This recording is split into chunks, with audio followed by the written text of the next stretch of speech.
Welcome to this week's edition of the Commissioner's Corner. I've got a goalie with me again this week. We're joined by junior goaltender Emma Söderberg from the University of Minnesota Duluth. Emma, how are you today? I'm good, Jen. How are you? I'm awesome. Thanks for joining me. You have such a unique story, and I can't wait to get into it.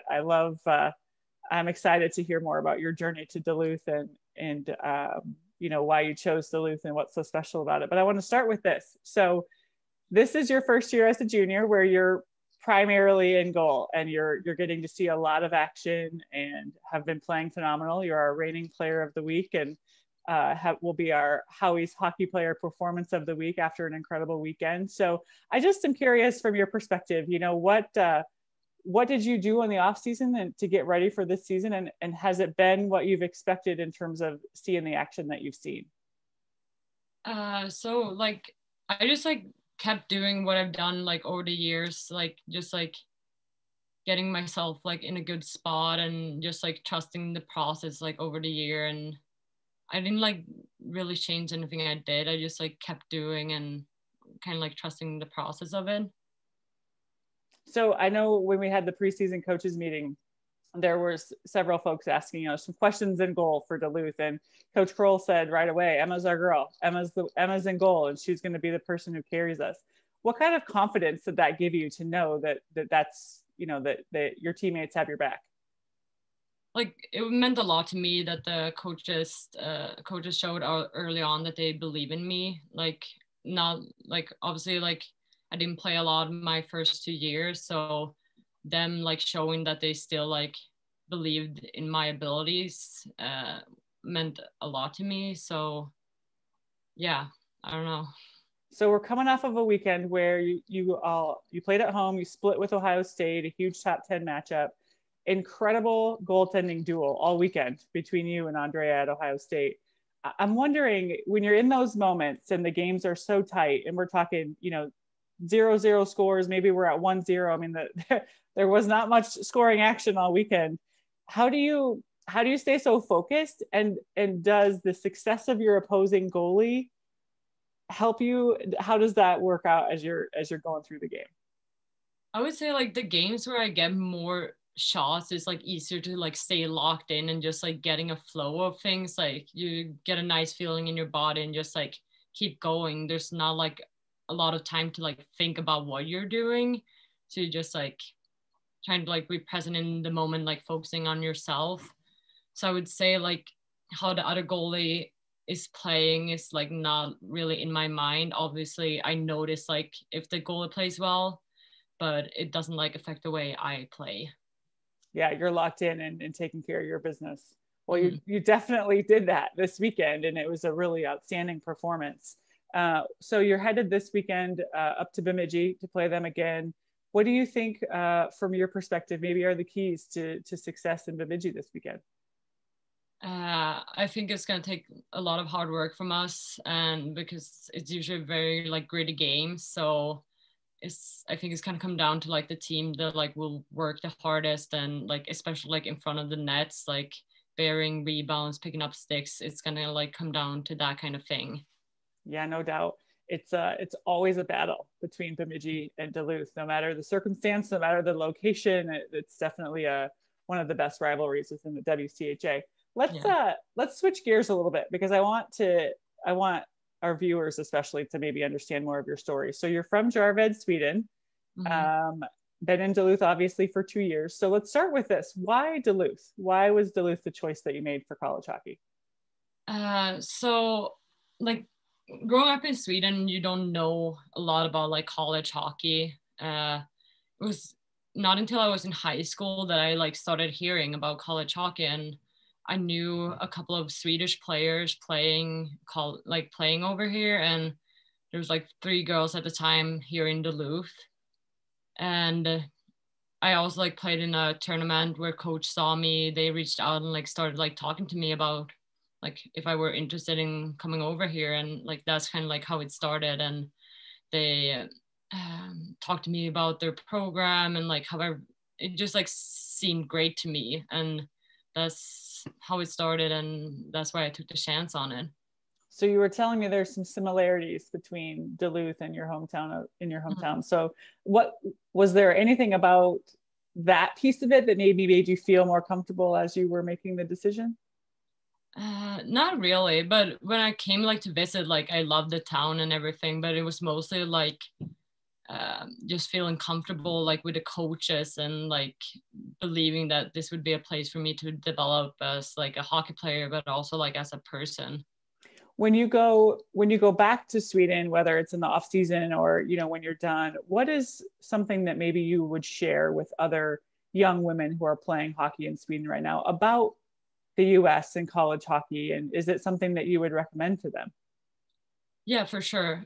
So like when I've been talking to other people at home, like I've said like college hockey is like a great way to like kind of experience professional hockey, even though it's like school, because just how women's hockey is treated here, like we're treated like so professionally, like with our rinks and like how they set up the games and like everything around it. It just like how many fans we have, and it's just like very exciting like hockey to experience.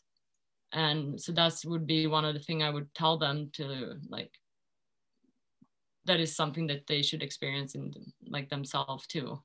Is there anything that maybe you expected about college hockey that hasn't been that way, or maybe something that you were really surprised about going, now that you're, 3 years in or 2.5 years into being over here? I don't think I didn't really have any expectations at all coming in, but I think like at the same time all my expectations were exceeded because it's so great in every kind of way. And like especially our league, like WCHA, like the competitiveness and like so many great teams, like each game series is like huge and it's so fun. So yeah. How is it for your family having you here and so far away?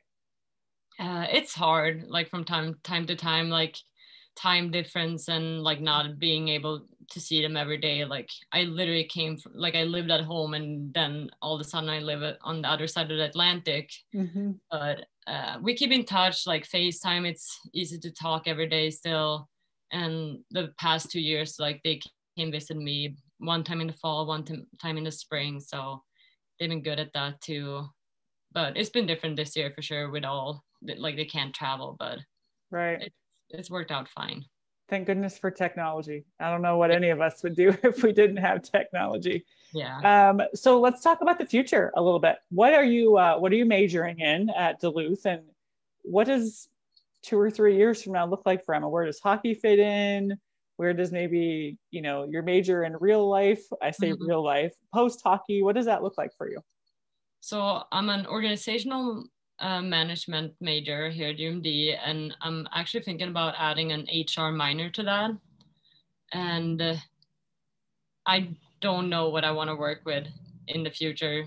Like I have no idea. Like I don't have a dream job or anything, so I'm still trying to like figure that part of my life out.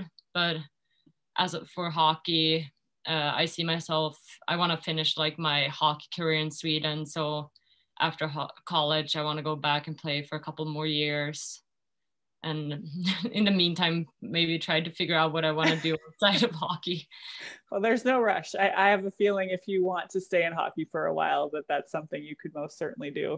I was going to ask if you thought that future hockey was going to take you back to Sweden, and it sounds like that's what you're hoping for. Yeah, that's been my plan, at least, like going back and finishing in Sweden. Well, we're thankful that Sweden let you borrow us, at least or we let us borrow you for a few years, because your talent is really awesome to see in our league, and it's building a pipeline. You already mentioned it. There were other players, already at Duluth, and I think that's something that's really unique and special about your program, is how it's changing the game for women, not only in the U.S. but in other countries as well. Mm-hmm. Okay, so we get to the end of this thing, and what I like to do is this little section called This Is Me, where I'm just going to ask you a whole bunch of questions about you, and you will give me the first answer that pops to your brain. Okay. Ready? All right, let's go. Favorite food? Tacos. Really? Is there like, okay, hold on. Are you like a homemade taco girl or like a Taco Bell or doesn't matter? Just tacos. Homemade. Homemade, definitely. Good answer. Favorite movie?